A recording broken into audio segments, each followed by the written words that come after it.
होर्मुझ सामुद्रधुनी 2 भारतीय जहाजांना परवानगी. परराष्ट्र मंत्री जयशंकर यांची इराणच्या परराष्ट्र मंत्र्यांशी चर्चा. चर्चेनंतर इराणकडून भारताच्या पुष्पक आणि परिमल जहाजांना परवानगी.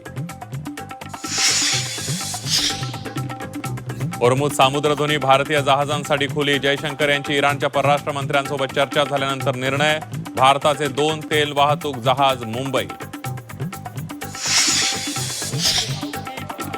आखाती देशातून कच्च्या तेलाचं पहिलं जहाज मुंबईत दाखल. होर्मुझ सामुद्रधुनी ओलांडून जहाज मुंबईत पोहोचलं. माहुलच्या रिफायनरीमध्ये टँकर जहाज होणार रिकाम.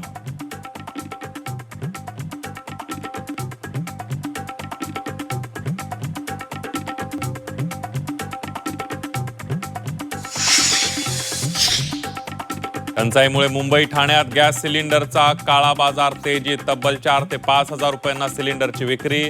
गॅस टंचाईमुळे सर्वसामान्यांची होरपळ.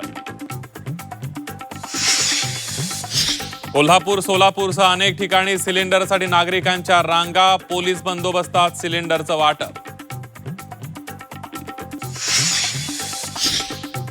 कॅटरिंग व्यावसायिकांवर चुलीवर स्वयंपाक करण्याची वेळ. नागपुरातील वखारीमध्ये 2 दिवसात लाकडांची विक्रमी.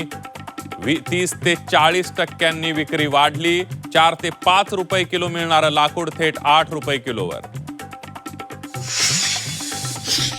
लग्नाच्या पंक्तीला सुद्धा युद्धाची ध. गॅस तुटवड्यामुळे लग्न असलेल्या कुटुंबावर संकट. वराडी मंडळींच्या जेवणाची व्यवस्था करण्याचं मोठं आव्हान. अजित पवार विमान अपघात प्रकरणी रोहित पवारांची राहुल गांधींशी अर्धासा चर्चा. विरोधात असल्यानं सीबीआय डीजीचे भेटण्याची वेळ देत नसल्याचा रोहित पवारांचा आरोप. आणि कसून तपासणीनंतर विधानभवन परिसर यंत्रणेकडून सुरक्षित घोषित. बॉम्बस्फोट घडवण्याची अफवा असल्याचं उघड. धमकीचा ईमेल पाठवणाऱ्याचा शोध सुरू.